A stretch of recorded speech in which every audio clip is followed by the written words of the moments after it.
Good morning, students. So, welcome to our course Design of Machine Members 2. So, as up to this extent, we are seeing how the design of sliding contact bearings and the selection of rolling contact bearings that we are seeing in up to the lecture number 14 and coming to the lecture 15. So, from this class, we are going to discuss the design of more components like IC engine components. So before going to the design of IC engine components, so let us go through the brief recap of what is IC engine, so that you are already studied in your earlier courses like TE1 and TE2, how the combustion process can take place, what are the different types of IC engines are there, that is based upon the number of cylinders as well as the number of strokes, that is 2-stroke engines and 4-stroke engines, and this can be classified into based upon the type of ignition, the compression ignition and the spark ignition system. So we know that so what is IC engine means. So in order to convert the power from chemical form to the mechanical form by means of combustion of the fuel, so that converts into heat energy. That heat can be converted into mechanical energy, that is the rotation of shaft. So that is internal combustion engine, that a combustion can take place inside of cylinder, that we call it as an internal combustion engines. So and as well as these internal combustion engines can be classified whether it is working on in different cycles. If it is operating on the 2-stroke, so you call it as a 2-stroke engine, and if it is in 4 strokes operating on 4-stroke cycle, we call it as a 4-stroke engine. So we know that the basic 4 strokes, that is suction, compression, power and exhaust. So as well as we are also seeing what are the various components under construction. So that you are all studied in your previous courses. That the part we are not discussing here. So we only restrict up to the how the main components of IC engine is going to design to withstand the various forces acting on the machine components. Clear? So let us come to the lecture number 15, that is a design of IC engine components. Clear? So we are directly going to the design of what are the various components we have. So in order to make it designs and what are the various forces we need to consider for design of these particular machine components. So let us see the main parts of IC engine. So we know that there is a various components, or well, many of the components are there in the IC engine. So but out of which the major components in IC engine is starts from cylinder, piston, connecting rod and crankshaft. We can also have camshaft, valve mechanisms, overhead crank and crankcase. There is many of the components are there, but out of which these 4 are the main components in IC engine. So according to our syllabus, we can also have the designs of all the 4 main components in IC engine. We need to go through the design, how the cylinder is going to be designed, and the piston and the connecting rod as well as the crankshaft. So let us see let's have the simple look on the components. So cylinder, so as you can see, so this is the cylindrical portion of component that will restrict, that will constrain the motion of the piston movement. So here the piston can reciprocate inside the component that we call it as a cylinder. So whatever the combustion process that will be takes place inside the cylinder portion, that is inside here, so that we call it as a combustion chamber. So the combustion can take place inside the cylinder, so that we call it as an internal combustion engine. So here it is a cylinder. So inside the cylinder the piston can tends to reciprocate, so towards the from TDC to the BDC. So clear? So this is the portion of piston which is the reciprocatory part, which is reciprocates inside the cylinder. So and this one is the connecting rod that will connect the small end of, that is by means of gudgeon pin to the piston, and the big end of the connecting rod is connected to the crankshaft, so that these connecting rod can convert these reciprocatory motion of the piston and the rotary motion of the crankshaft here. Clear? So here we can discuss so how the cylinder is going to be designed, and the piston, so what are the forces acting on the piston, and as well as the connecting rod, so what are the various forces we need to take into account to calculate the stresses as well as the dimensions of the connecting rod as well as the crankshaft. These are the 4 main components we are going to design in this unit number 2. So that is a design of IC engine components. So let us see. So what is the main function of the cylinder? So let us go through the brief functions we can see. So cylinder is a cylindrical component which can hold the or which can restrain the motion of the piston, as well as which can hold the total gas pressure inside the cylinder that comes out from the combustion process. So the cylinder should subjected to the maximum gas pressure. So we need to withstand that gas pressure without going to break. So and piston. So the main function of the piston is to take up the forces that comes out from the combustion process as well. So at the top of the piston, the forces may act upon the piston, so that the piston can take a reciprocatory motion inside the cylinder. So here, while the piston is moving inside the cylinder, the length of the cylinder can also act as a bearing for that will guides the motion for the piston, so that the cylinder can also act as a bearing here. So here, along with the pressure, it is acting, as well as it can also guide the piston, so that while moving the piston or reciprocating motion, so the side thrust can also be acting upon the cylinder. Clear? So and coming to the connecting rod, the main function of the connecting rod is to convert the rotary motion of the reciprocatory motion of the piston into the rotary motion of the crankshaft here, so that due to the forces acting on the piston, the same forces can directly act upon the connecting rod, so which will uses some forces that as well as these can subjected to the whipping stresses that we will see while what is whipping stress and what is the whipping forces, as well as the bending forces, what are the various bending forces acting on the connecting rod while we are going to design the connecting rod.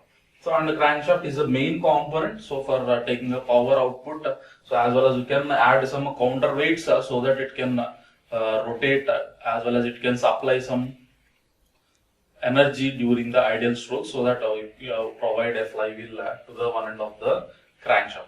So these are the four main components we are going to design in this unit number 2. So let us go through so in this class we can discuss how the cylinder is going to design. Clear? So okay, let us go to the cylinder design. Here, as I stated that, so here the main function of the cylinder is to retain the working fluid, which means whatever the fluid that is compressing inside the cylinder, that has to be restrained or retained so inside the cylinder, as well as it should guide the piston. As I stated that, so the cylinder can also be acts as some bearing portion, so it will guide the piston movement, so that it should also guide the piston.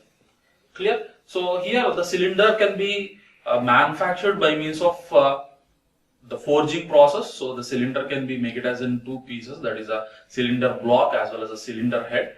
So here the combustion inside the cylinder is taking place, so that due to the combustion process, so the heat may be deliberated so greatly around 1500 to 2000 degrees centigrade, so that we need to provide some cooling effect around these cylinders, so that the heat can be dissipated to the atmosphere. So in small capacity engines, so the air cooling can be provided by means of providing fins upon the cylinder surface.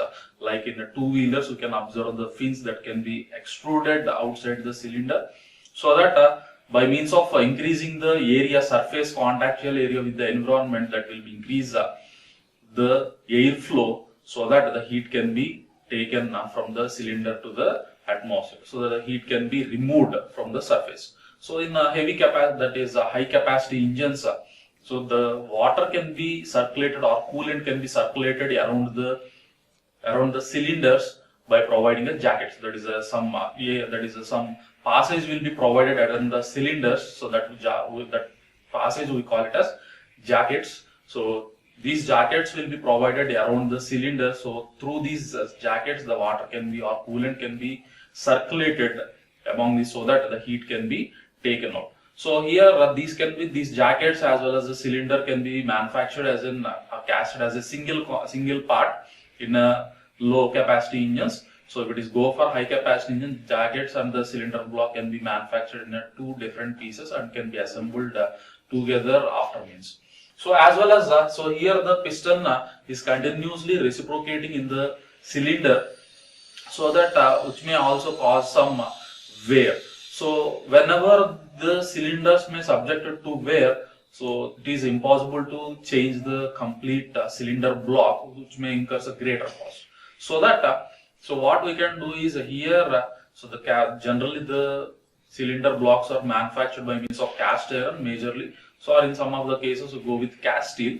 So but if you want to change the complete block, which may take some greater time, as well as if you don't require all the cylinders to replace, it is not possible here, so we need to change the complete block. So to avoid such conditions, so we can provide a liners inside the cylinder. So as you can see here, so this is the cylinder block, so which means manufactured by means of the casting process. So inside the block we can provide a liner. So whenever any of the liner is going to wear, so that is worn out, so we can simply replace the liner instead of completely changing the cylinder block. So this is the liners that you can provide inside the cylinder block. So that is where a cylinder. So inside the liners, the piston can tends to reciprocate.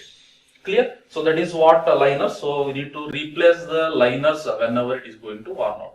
So that here there is a different types of liners are there. There is a two different types of liners are provided. So one is the dry liner and another one is wet liner. So what is dry liner and what is wet liner is? So in the dry liner, so the name suggests that it is a dry.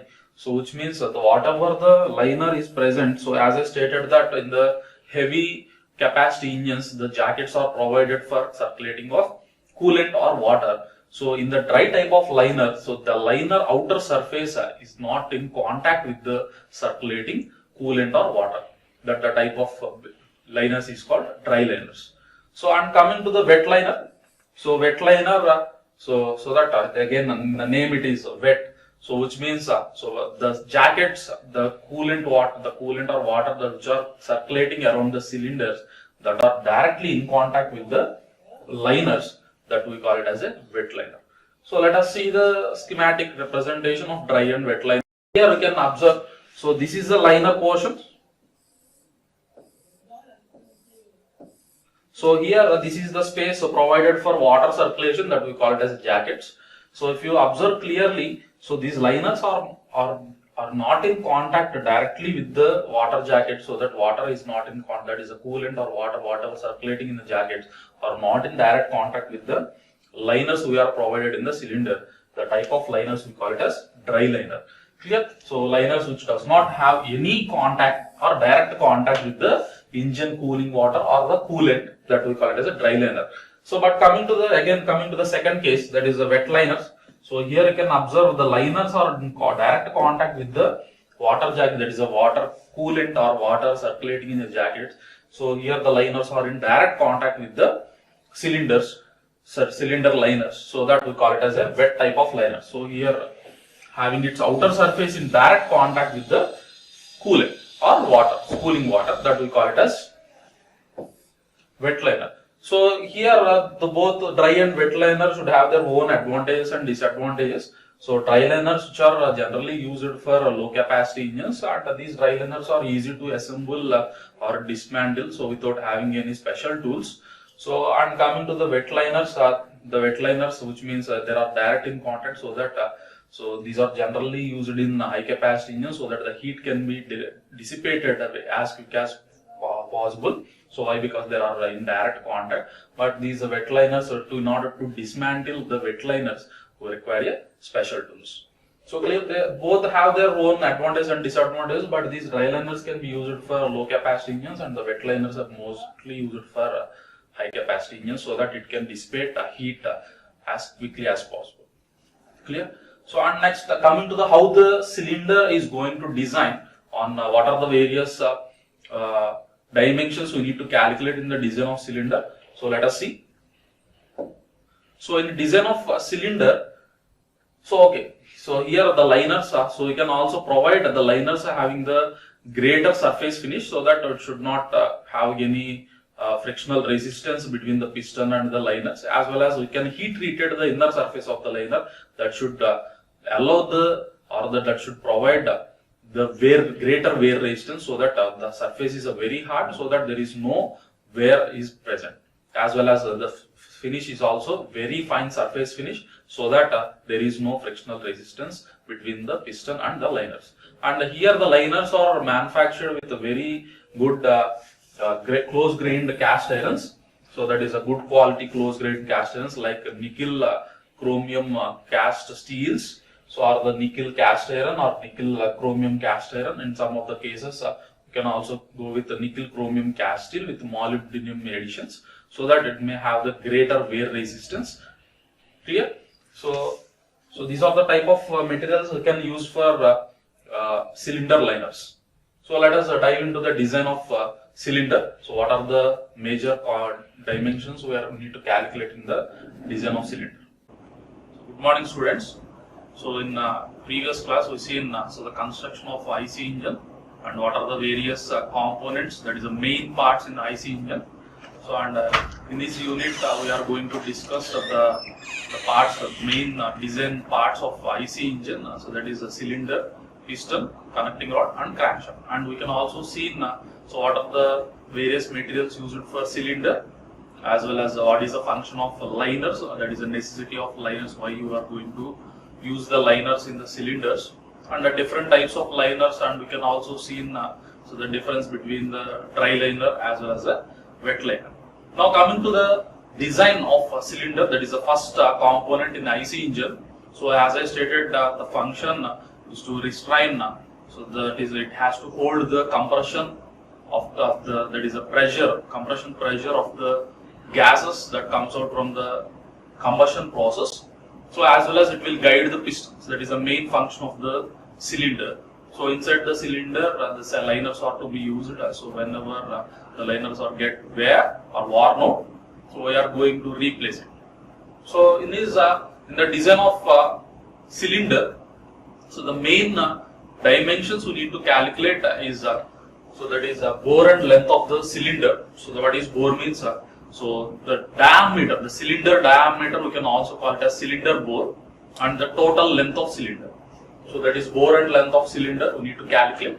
And next one is the thickness of cylinder wall, so that is a T.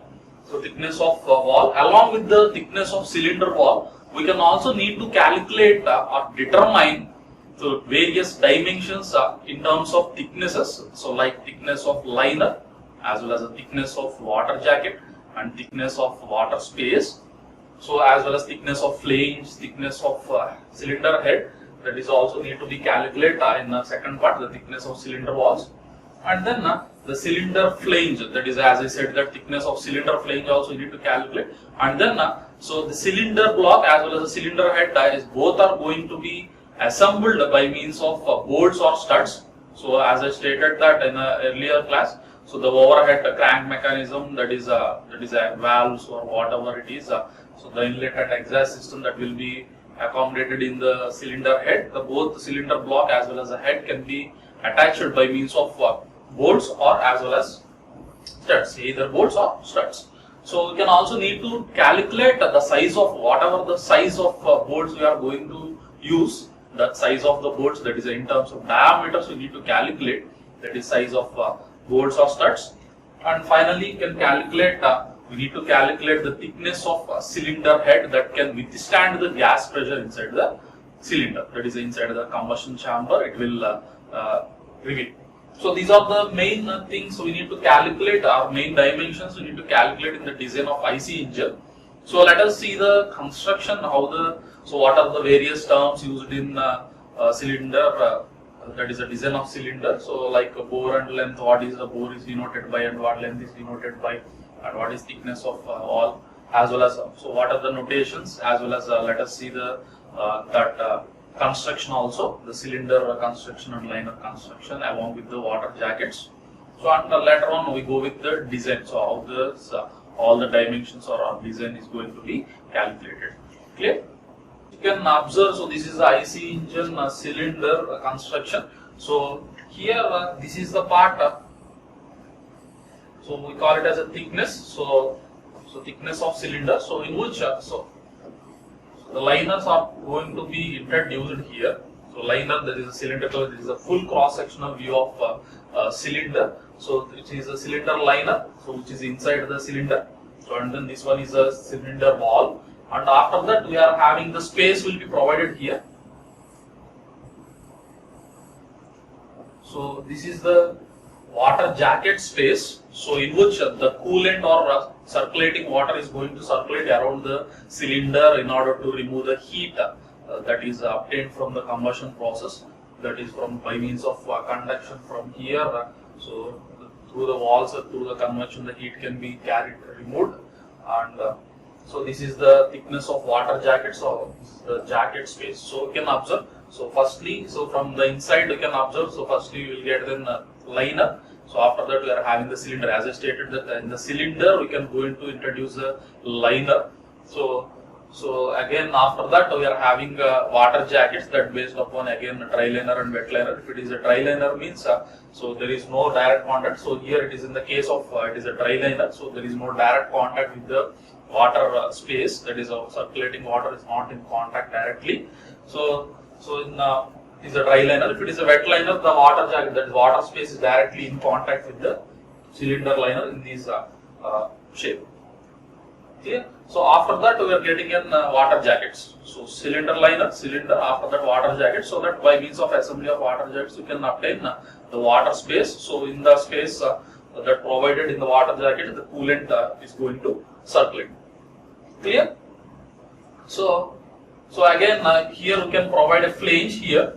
So upon the flange, so this is the provision to accommodate the holes.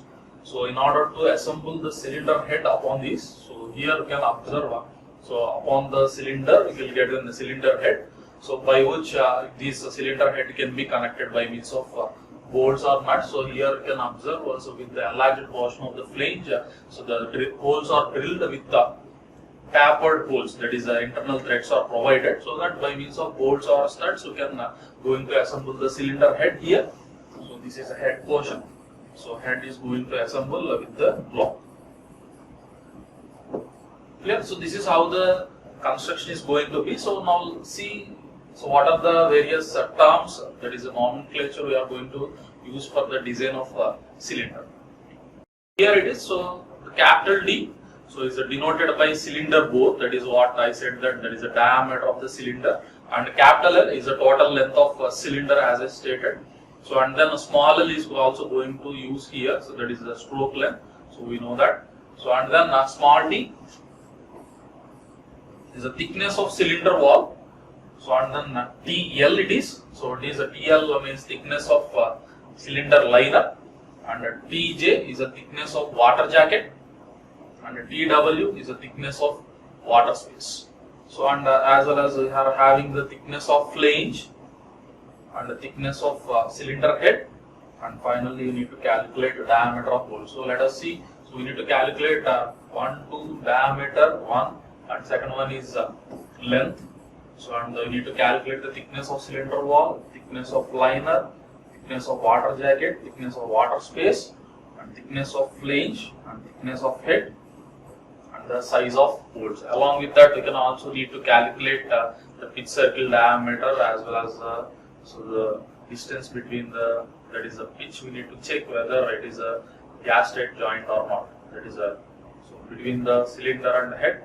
So we don't allow any leakages. So we need to provide a leak-proof joint, so that there is some range is there. So our calculated pitch should be within that range or not. Then it is going to be a leak-proof joint. Clear? So let us go into the designs how the all these dimensions are going to calculate. So the cylinder bore and length can be calculated. So can starting with the design. So we need to start with calculation of that is determining the diameter of cylinder. So that is the cylinder bore and the length of cylinder. So here the cylinder bore is going to calculate by means of using the indicated power equation. So in the previous courses you studied in thermal engineering. So what is indicated power, what is brake power, how the indicated power and the brake power is going to calculate. In your previous courses we studied so what is indicated power, what is brake power, and what are the equations, how the indicated power is going to be calculated. So using the indicated power equation, the cylinder bore is going to calculate. So here so indicated power equation, we know that so indicated power is given by, so mean effective pressure into length of stroke into area into number of strokes by 16. So this is the equation where a well-known equation it is. So in the equation it is indicated power is not given. We can calculate indicated power from mechanical efficiency, that is mechanical efficiency is given by Vp by Ip. So brake power, so that is the amount of power obtained at the end of the shaft. So that is brake power. So Ip means that is the amount of energy that is generated inside the cylinder, that is called indicated power. So indicated mean effective pressure, that is Pm, into L is the length of stroke, and A is the area, cross section area of cylinder. So that is given by pi by 4 d square. So cross section area of cylinder, and N is the number of strokes, power strokes per, that is per revolution. So for 2-stroke engine, N can be taken as number of revolutions. So that why? Because in 2-stroke engine, in each revolution we may get a single power stroke. So 1 power stroke. So if it is a 4-stroke engine, you can take half the number of revolutions. So that is for 2 number of revolutions, we get only 1 power stroke. So that is N is given. So it is not known. So mean effective pressure that is need to be given in the data. So from that, so Pm is given in data, and the area is in terms of d, pi by 4 d square, and N is in given data. So but stroke length is not given. So here the stroke length can be denoted in terms of diameter, that is in terms of bore, cylinder bore. It is taken from 1.25 d to 2 times of d. Clear? So the stroke length can be written in terms of diameter. You can assume in between these values 1.25 times of d to 2 times of diameter of cylinder, so that stroke length in terms of d and area is also in terms of diameter, that is the area cross section area pi by 4 d square. So Ip is known from the mechanical efficiency. So we can calculate indicated power. So from this equation we can calculate cylinder bore. Clear? So after getting the cylinder bore, so we need to calculate the length of cylinder. So the length of cylinder can be taken, so calculated from the stroke length. So we are written the stroke length in terms of cylinder bore. So after calculating the diameter from the indicated power equation, we need to calculate the stroke length. So why? Because we are taken in between the 1.25 to 2d. So we can after getting the cylinder bore, we can calculate the stroke length. So that is small l. So the stroke length is the length that the piston can displaces from TDC inside the cylinder. So there is always a clearance will be provided on the top side and the bottom side, so that the 15% of the stroke length as taken as a clearance for the stroke length, that is for the cylinder. So the total length of the cylinder can be given by stroke length plus the clearance space we are provided. As I stated that is a 15% as considered as a clearance upon the top side as well as the bottom side of the stroke length, so that we can calculate the length of cylinder by taking the stroke length plus 15% of stroke length. So that is given by 1.15 times of stroke length, that is 1.15 into L, that gives the length of cylinder. Clear? So that so we calculated the bore, cylinder bore, capital D, and then you can calculate stroke as well as length of cylinder, capital L. Clear? So next we can start with calculating the thickness of cylinder wall. Here is the cylinder. So for calculating the cylinder wall, we are assumed that so it will be considered as a thin cylinder. Clear? So here this total cylinder is going to withstand the explosion pressure. So along with that, it can also subjected to side thrust of the piston movement. So by means of reciprocatory motion of the piston, it will act some side thrust on the cylinder. So that these are the two forces that act. So one is the cylinder is completely subjected to the explosion pressure, and then it is subjected to the side thrust of the piston. So but here, so due to the explosion pressure, so by means of explosion, so the pressure will be acting upon the circumferential of the cylinder, upon the surfaces inside of the cylinder. So along with it can also act longitudinal. So here due to the explosion pressure, it will causes the stress, that is a longitudinal stress and circumferential stress.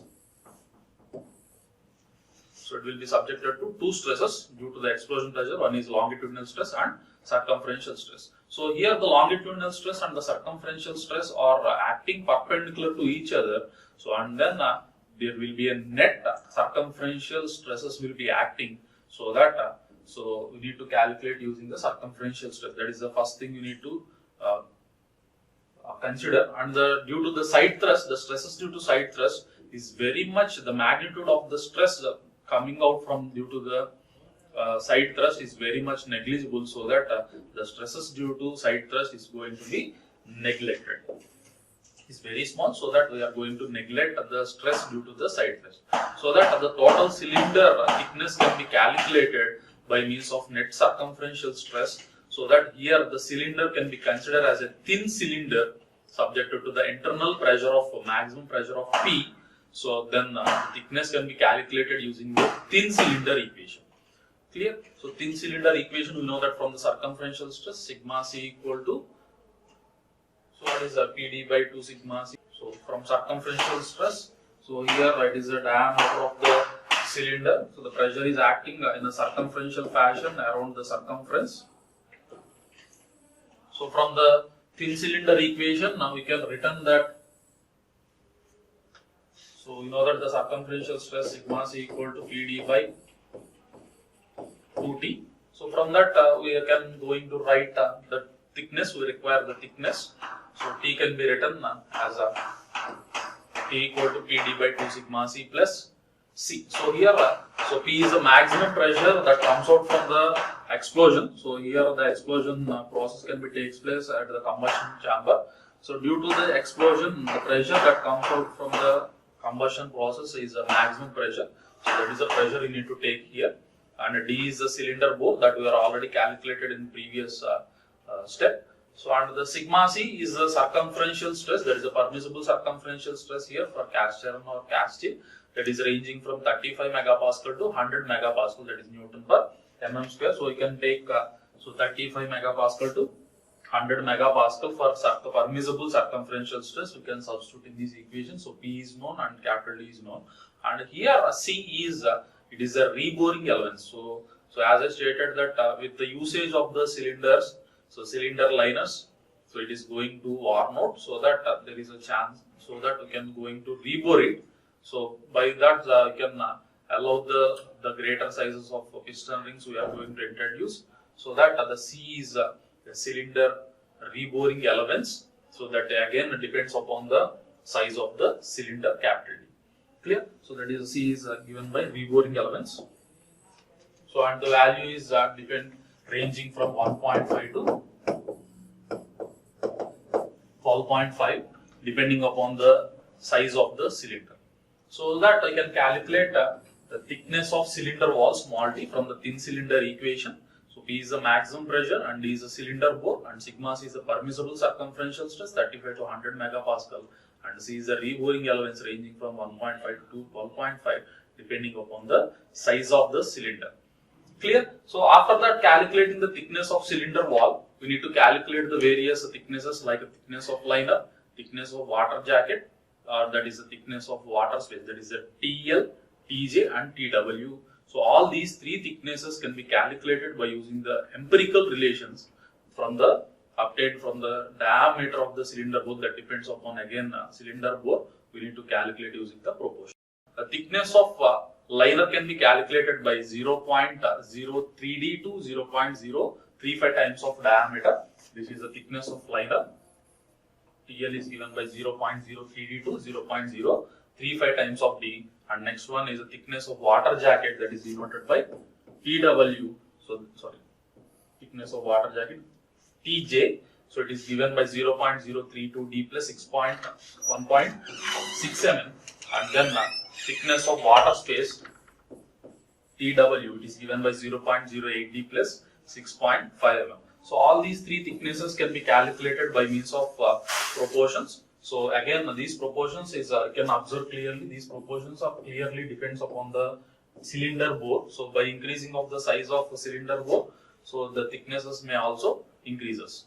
Clear? So after calculating the thicknesses of cylinder wall, liner and water space and water jacket, the next step we are going to calculate the thickness of flame as well as the size of bolts are required or studs are required to hold the pressure by means of that is hold the cylinder head without having any leakages. So that is what the thickness of flange can also be calculated using the proportion. It can be ranging from 1.2 T to so small t, that depends upon the thickness of wall. So here the flange thickness, so as you can see, the thickness of liner, thickness of wall as well as the jacket is depends upon the diameter, but here the thickness of flange depends upon the thickness of cylinder wall, that is small t, that is ranging from 1.2 T to 1.4 times of T. So clear? So and then so here if you take a cross section of the cylinder, so this is the flange portion, so upon which the cylinder head is going to hold. So here so this is where the bolts are going to place, or studs are going to place. So whatever the explosion can take place, the pressure will be acting upon this direction, so upon the cylinder head.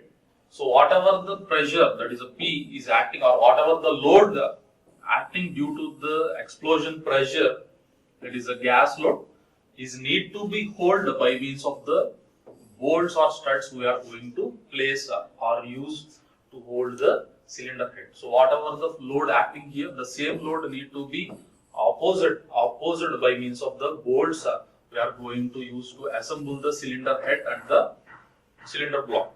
Clear? So here for calculating the size of bolts, what you can do is so the total gas load, that is a amount of load acting upon the due to the explosion pressure is equal to the strength of the bolts. So gas load can be written as, that is a total load pi by 4 d square into P gives the total gas load. So P is the gas pressure, D is the diameter, area into pressure, it will use the total gas load. So that will be equal to the strength of the bolts, that is here the load is acting along the axis, so that so when the load is acting along the axis, the bolts are subjected to the tensile load. So that is, we need to take the tensile strength. So the tensile strength can be written as pi by 4 dc square into sigma t. So this is for one number of bolt, the tensile strength of single bolt. But here the cylinder head is to be assembled by means of n number of bolts or studs. So this can be multiplied by small n or ns. So that is what here can written clearly. So the size of bolts or studs can be calculated by equating the gas load due to the gas pressure, the maximum gas pressure from the explosion process, equal to the tensile strength of bolts, of all bolts, so that so pi by 4 dc square into sigma t.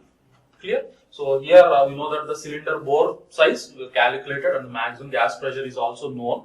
So as well as ns is the number of studs or bolts that can be given by 0.01 d plus 4 mm to 0.02 d plus 4 mm. So we need to calculate the number of studs or bolts required to assemble the head and the block. And so the cylinder head can be calculated by means of considering it as a flat plate, and then thickness of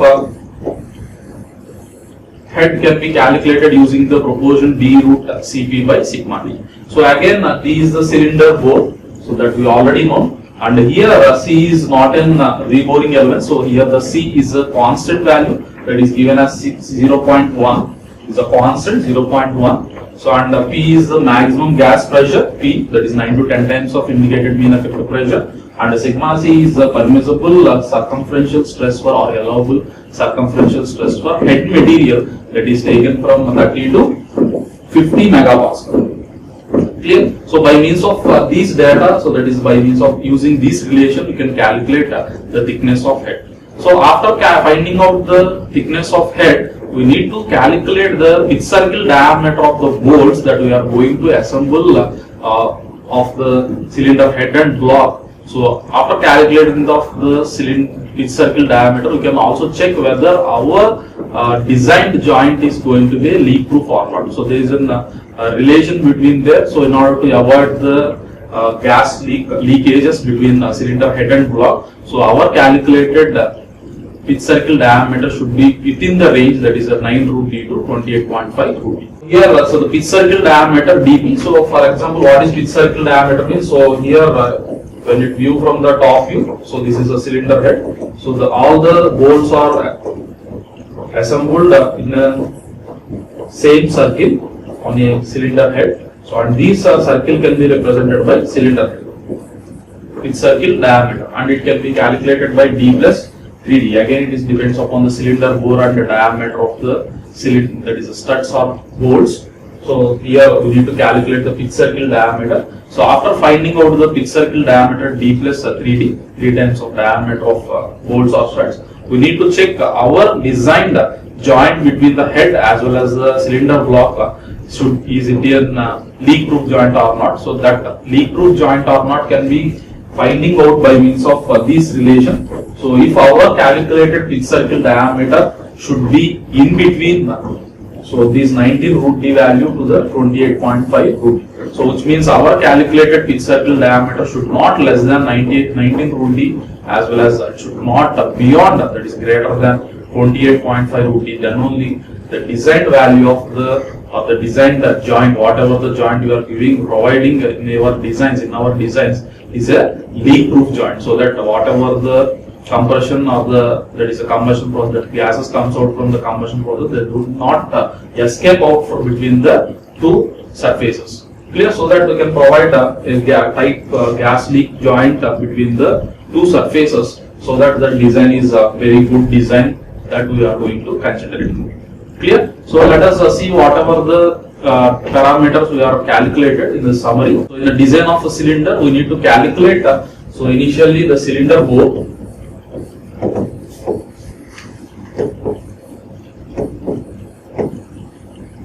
So that is capital D. So here the capital D, that is cylinder bore, is calculated from indicated power equation, that is from IP. So and then so we calculated the total length of cylinder, capital L. So that is taken as 15% greater than the stroke length, 1.5 times of L. So the stroke length again we are assumed it as 1.25 d2, 2 times of diameter, that depends upon the cylinder bore. And then we calculated the thickness of cylinder wall. So by considering so it as a simple thin cylinder, so that is subjecting to the circumferential stress. So from thin cylinder equation we calculated the thickness of cylinder wall, that is PD by 2 into sigma c. So and the cylinder reboring allowance can also be considered. So here the P is the maximum gas pressure and D is the diameter, that is cylinder bore, and sigma is C is the circumferential stress. You can take it from 35 to 100 megapascal, and C is the reboring allowance, that depends upon the cylinder bore again, that is from 1.5 to 12.5. And we can also calculate the thickness of liner. So that is T suffix L, that is using the proportion. So the empirical relation, we can also calculate the water space. So that is TW.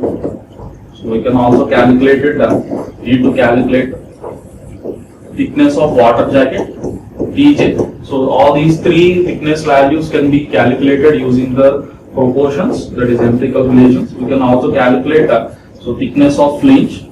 So these can also calculate TF. So 1.4 T2, 1.4 times of T, that can also calculate using the empirical relation. And then we calculate the diameter of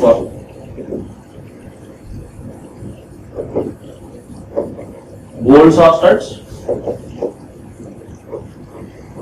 So that is denoted by D suffix C by equating diameter of, that is a maximum gas load acting on the cylinder to the tensile load, that is a maximum tensile load of the tensile strength of all number of bolts. You can equate these two equations. You can calculate the diameter of the bolts or studs, and finally you can calculate the thickness of. You can also calculate the thickness of cylinder head. So after finding out all these dimensions, we can also check whether our design joint is a leak proof joint or not by calculating pitch circle diameter dp, and these should be within the range of 19 root d to